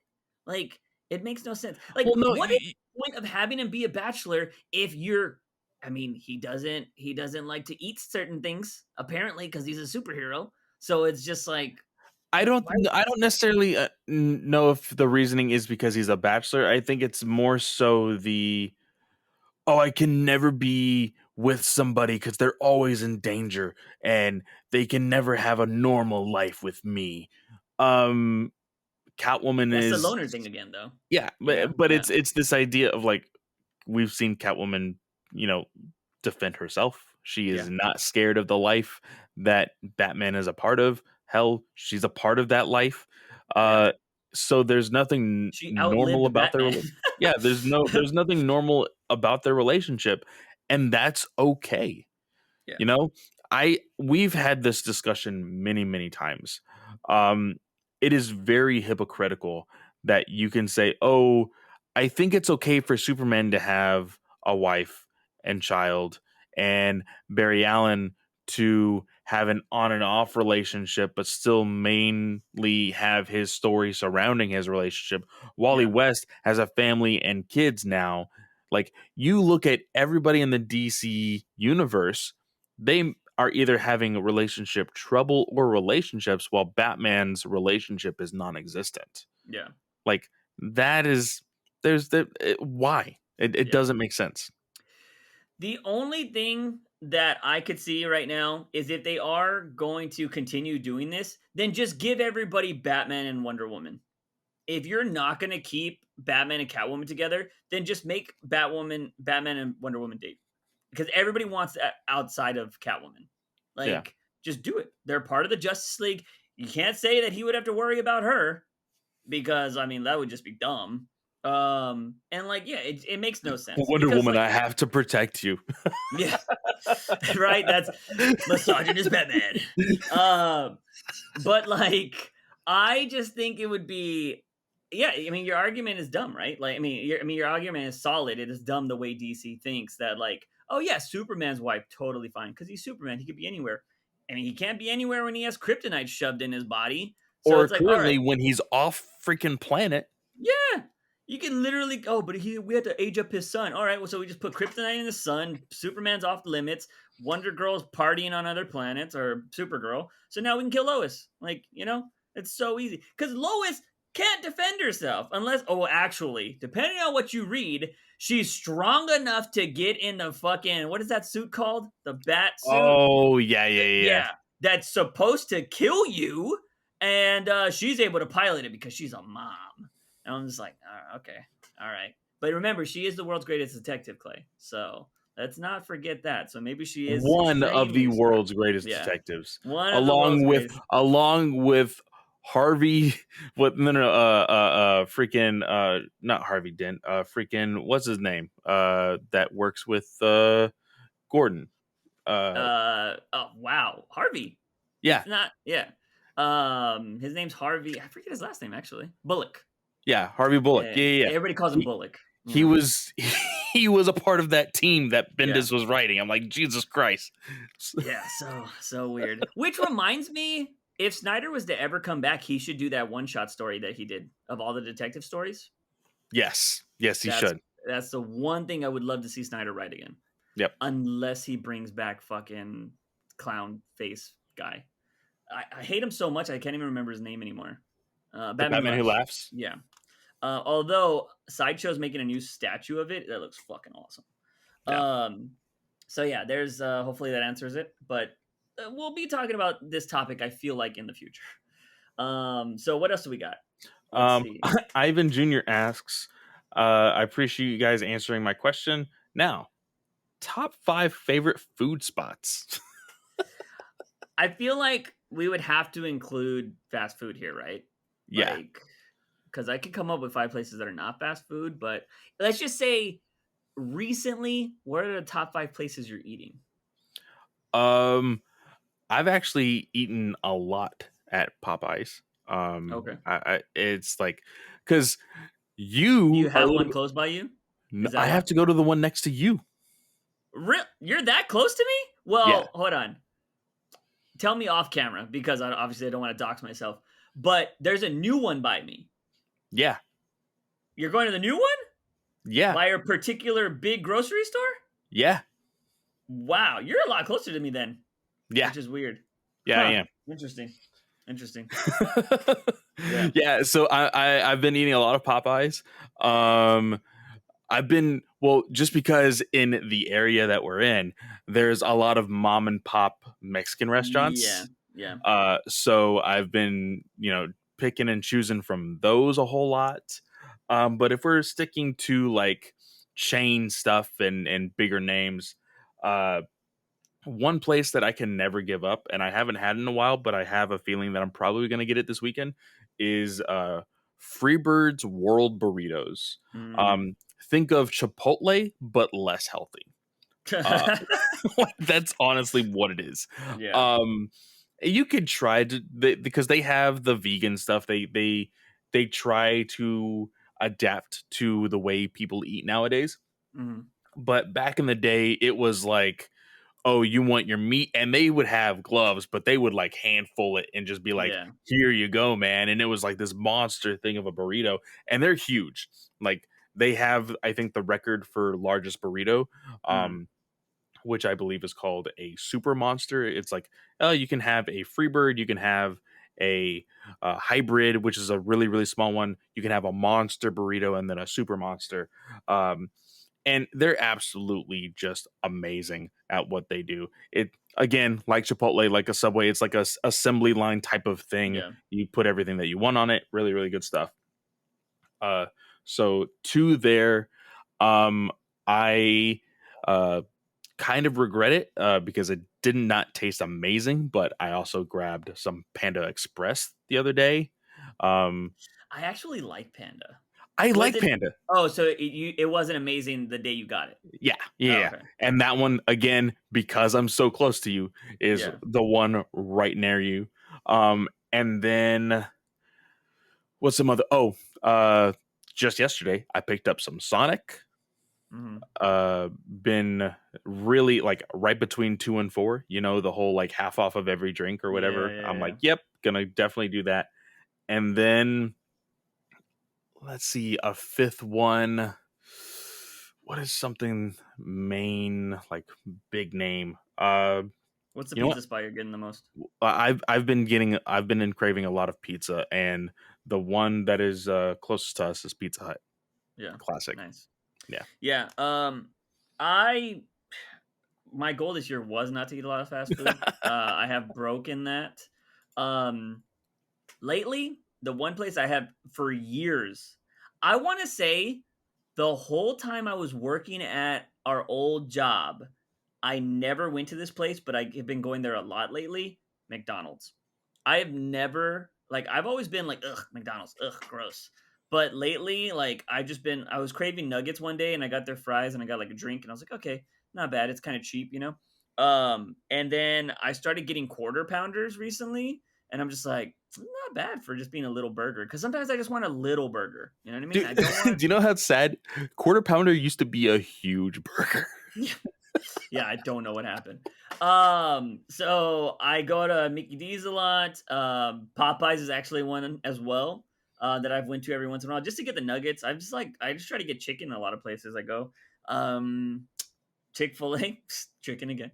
Um, and then like I don't know, a mixture of pizza spots. Is I Yeah. can't say that I go to one the most. These aren't really my top five. It's just what we've been eating recently. You know Yeah, what I yeah, mean? yeah, yeah. And then I actually don't know. I've been hitting up those same spots every once in a while because I try to eat at home if I can, like a sandwich or something if I can. Um, but yeah, I don't know what the last place I would go to. There is like a new vegan spot that's not close. That's not bad. Like Planet something. I don't know what it's fucking called, Yeah. but it's not bad. It's expensive though. But that's not close to me. But that's a distance. But yeah, I guess I would go with stuff like that. But definitely not my top five. But Yeah. it's I don't visit what would be my top five anymore because one, I don't have money, and two, it's like they're not close. And like you usually have to make a day of that. And it's just like, oh, because I would love to go eat some Italian spots and all that kind of stuff. Like, but yeah, there's that. All right, so I don't think we got much in Discord, which you guys definitely been slacking lately, Discord.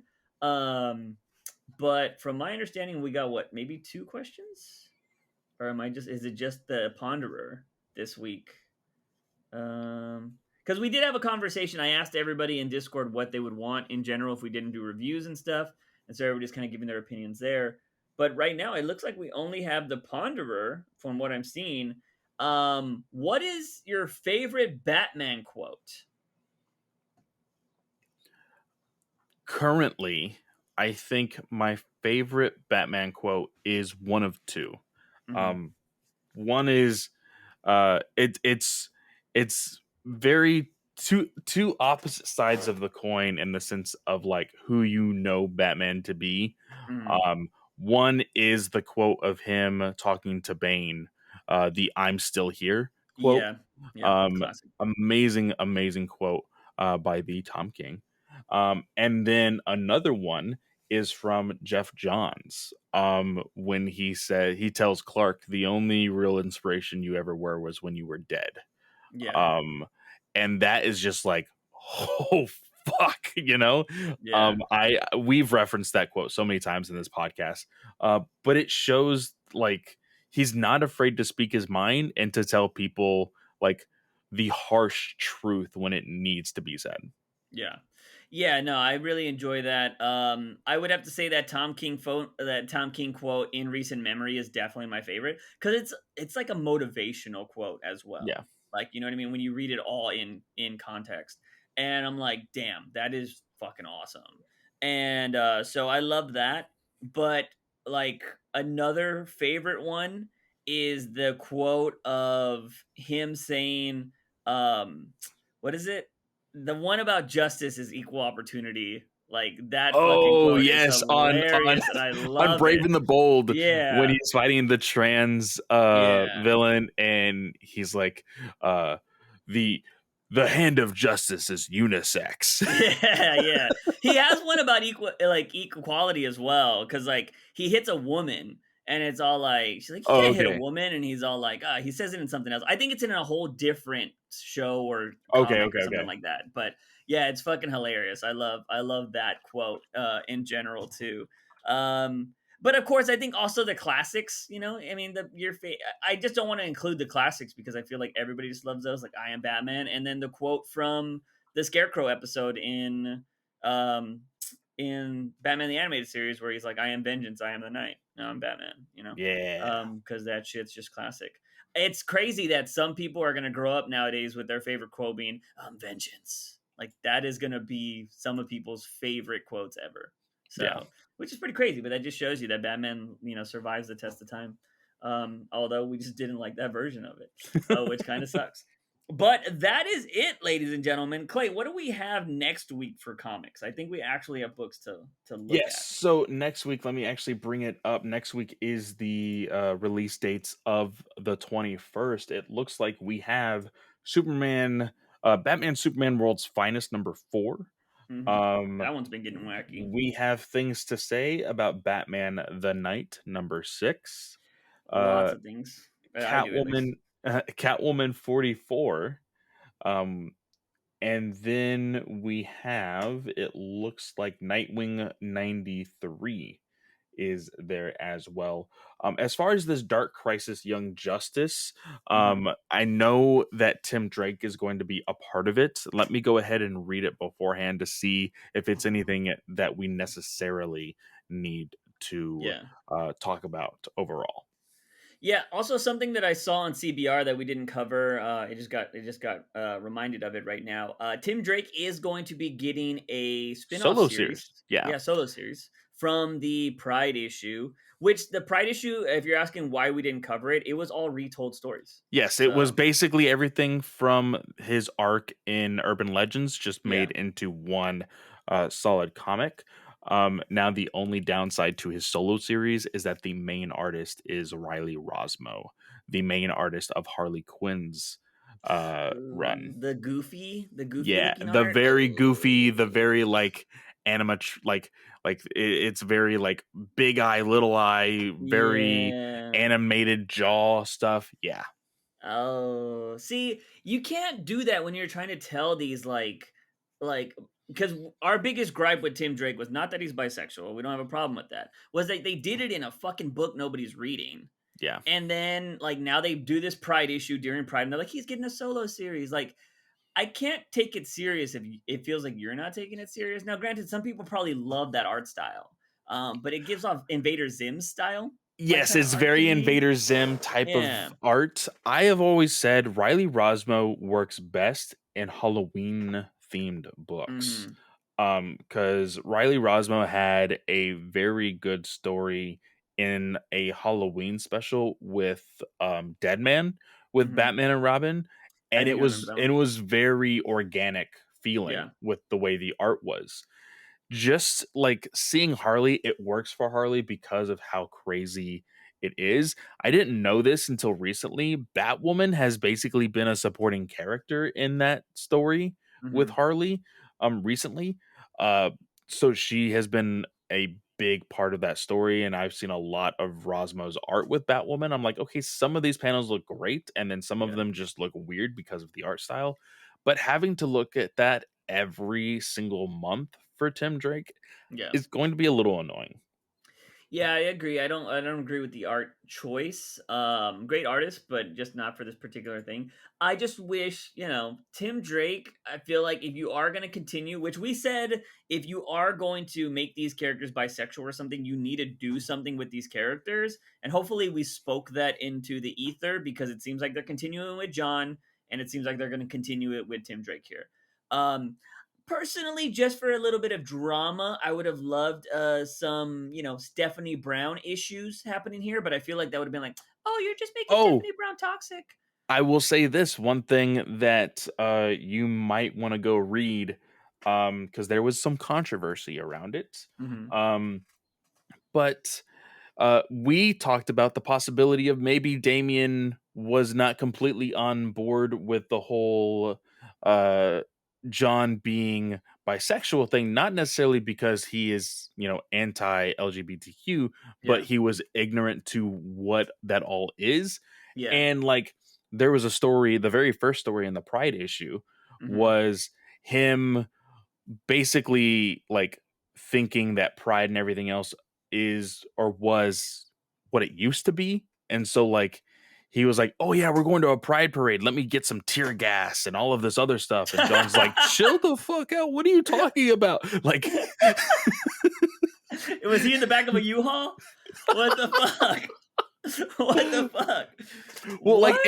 and he says like and this is where the controversy kind of came out um, on Twitter was like, oh, that stuff used to happen in the past, but nowadays Pride is all about the party. Mhm. And like, it's really stupid how every single person on Twitter that wants to make a fuss about these things is like, Yeah. no, being gay is a struggle and all of this other stuff. But like, Yeah. there are good parts of the LGBTQ community and they need uplifting stories and whatnot. Like there Yeah. are very dark stories of that community. Go read the very last story of the Pride issue. It talks about and written by freaking Kevin Conroy and his experience in getting the Batman role. Yeah. Like and how that all came to be and how he was made fun of and all of that dark stuff. Mhm. But there were a lot of people very angry at the notion of what they wrote about and what they portrayed in the first story with John and Damien. So Yeah. I have since this is my like second go around with Twitter, I have been very um aware of my Twitter fingers, and I usually type stuff out and I'm like nothing's going to come from this. Because I saw something today about Tom Hanks talking about how he's like it was wrong for him to play a gay character back in the day, and he thinks if anybody does it nowadays it's inauthentic. And I'm like I don't like that standard. I'm not a fan of that standard because and I was like, okay, this I already know the conversation that's going to happen here is people are going to be like, straight people do not know gay people struggle, so they shouldn't be able to play gay people, right? If you try to change it, they're like, no, no, no, we pretended to be straight our whole life, so we know that struggle. I'm like, but you weren't straight though, so you don't know like exactly how it is to be a straight person because you never question yourself, you never pretend to be fake. So, not saying that that is being fake. You did it for your survival, right? A lot of people yeah, have to pretend to be straight for their survival, and I totally understand that. But I think the problem is in Hollywood is not the idea that, and we've had this conversation on this podcast before, it's not the idea that straight people shouldn't be able to play, or even able-bodied people shouldn't be able to play certain roles. It's that Hollywood needs to get on board and start hiring people that are disabled for normal roles, and also need to start, normal is the wrong word, but for more roles is what I should say. yes, And gay people should just get more roles in general, like to play straight actors and all this stuff. Because once you start getting into this, then you get people like caught up on the like, well, it's not fair that gay actors get to play straight and gay, but straight can't play this. And I'm like, we should all be able to play everything. We're actors, like you're acting. You know what I mean? yeah, And I saw an argument of somebody who was in the LGBT community being like, yeah, you just don't know the struggle. So like we had to pretend and stuff. Like unless a straight cis person is going to question their sexuality, they shouldn't be able to play a gay person. And I'm like, take that mindset and apply it to any other kind of actor. So if you're going to play a murderer, do you need to be on the brink of wanting to murder somebody? Like I don't under like it's as an actor you're supposed to try to embody the character. You know what I mean? yeah, And I feel like I don't like talking about these conversations in text because everybody reads them the wrong way and you cannot express how you're thinking about it, right? yeah, I could be exactly. wrong here. I would, I've had conversations with my friends that are gay and stuff, and we like to have these conversations and we have a back and forth because I think that's the only way you learn, right? But yeah, I've my Twitter fingers, I keep them fucking on safety, and I just don't throw them out there anymore because I've been through that before and it's just too much to explain, and you can't type fast enough, like especially when 50 million people are coming at you, you're just like Yeah, there's no yeah, point. So, and it sucks, and I think that's why we like to talk about stuff on this podcast, because I think we can shoot out a tweet, and if you don't, it just takes one person to take it the wrong way, right? Like just with the Damien stuff that you're talking about right now, people making a controversy about it, but it's like, no, you got to think about it how Damien was thinking about it. He presumed one thing, but they let him know, like, no, it's this now. And Yeah. it's just like, okay. And, and I think this is, I think that I would love to know if the people that think like LGBT and all that stuff is all struggle, if they're older, you know what I mean? Because they are the ones that, like, for me, I got to grow up with people that had to hide it. You know what I mean? Like, Yeah. nobody in my school was gay. They were, but they were pretending. Yeah. And so they didn't come out till college or whatever. So I understand like older people having this idea like, no, we struggled. But dude, when you go to school now, kids are like, I'm gay. Like in middle school and shit. Like they're open. And so we're getting into that generation that they know that there's still prejudice and people that hate the people that are gay, but they're not a lot of people are necessarily afraid to be that nowadays. You know what I mean? So it's a new generation coming up, which I love to see. You always want to see progress, but yeah, I'm curious on when you see those tweets if it is older people or if it's younger people. Not Yeah. saying that younger people don't have bad takes because I've seen plenty of bad takes from you young people out there, and I'm not. But just as bad takes from boomers as well. So it's interesting stuff. But yeah, so we have a bunch of books next week that we will be covering. So we will have reviews back. But yeah, let us know again what you guys want to see us to do if we don't have reviews for a week. I think that's really going to be rare, though. Yeah. Like, you know, I think with the possibility of an actual reboot coming in after Crisis, we've been very like I have talked to a lot of people who are still reading more than just Batman books that are reading yeah, almost everything, and they don't even have an idea of what DC is wanting to do with these characters as a whole, as yeah, in like the whole universe. So, like, if we start to get like a new renaissance of books and writers and stuff in the near future, we won't have this problem. yeah, It's just very rare that we don't have any Batman books to talk about. And yeah, if that's the case, then I would be okay with saying, "Hey, let's go ahead." And we even thought about it near the beginning of the pandemic and the shutdown. Are we going to start reviewing Batman the animated series? Things like yeah, that. yeah, And we want to hold some stuff off for a future Patreon and things like that. yeah, So we will have those discussions for sure. yeah. Um, yeah. It's funny. We always mention the Patreon, but we have not fucking got around to it. It's just there's a lot going on, man. Clay's trying to find more editing jobs and stuff like that. I'm trying to just get the YouTube shit back on track. I have more responsibility now in my editing job, so it's just like, oh shit. So yeah, it's a lot. But anyways, Clay, what do you got going on this week, man? So this next week, go check out the review for Jurassic World Dominion. It is one that I have edited over at Slice of Film. It's dropping on Monday, so go check it out.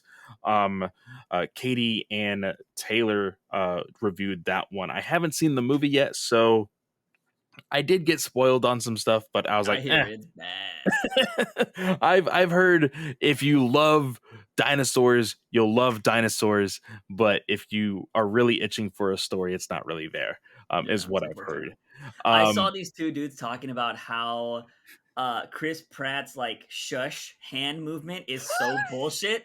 Have you seen I've that seen video? that everywhere. I've Yeah. seen it everywhere. Like he was like, "How the fuck do you do that to two dinosaurs you just met? Like it makes no fucking sense." Like it's fucking hilarious, Yeah, dude. yeah. So Uh, there is that. Go check out DC Alliance. We're going to be talking, of course. We did talk a whole bunch about the Harley Quinn stuff and all of that. We talked about the Sandman trailer for Netflix, the Black Adam trailer as well. Um, I also have a new episode of Ranger Alliance coming soon. We got a new showrunner for the Netflix series that's coming up. Those announcements should be ramping up because the Power Rangers convention is coming out in August. So we should be getting a lot of that stuff in the near future. But that's all I got. Noise. Go follow my YouTube channel, ladies and gentlemen. I have been posting a lot more opinion pieces and thought pieces. So if you like to hear me ramble and just talk about different things, go check out my YouTube channel. The lewd stuff is still there if you like the lewd gaming. But if you want to just hear my thought pieces or my thoughts on certain things, definitely go check that out. I've had to incorporate these kind of videos now because the other videos are taking forever to be reviewed by YouTube. But yeah, go check these out. I had a piece on Twitter recently And I've had some other kind of stuff going on with YouTube as well. I plan on doing a lot more things. I am debating whether to make a video called DC Has a Marriage Problem, covering a lot of the stuff going on with DC, and just kind of like Raphael was talking about it, basically expanding upon that because I don't understand why why certain characters can't have relationships, right? And I don't think it's just Batman. I think there's probably other characters out there too. Like, has Constantine ever had a solid marriage or a solid character in his life? Um, they always go back and forth with that. Although I think recently they've been pushing the bisexual stuff with Constantine as well, right? Yeah. In that one story we dropped, I think they kind of mentioned that a little bit. But yeah, I don't know. So I might include some stuff that I'm debating on that. If I can get some juicy thoughts and stories on that, I will definitely be covering that. So possibility for comic book ideas over there as well. I could easily talk about this Ezra Miller shit too. So that's very possible. So yeah, go hit the subscribe button over there if you haven't already. But that is going to be it for this podcast, ladies and gentlemen. As always, he is Fanboy Clay. I am Juice Wayne. And remember, Batman is awesome. News Weekly.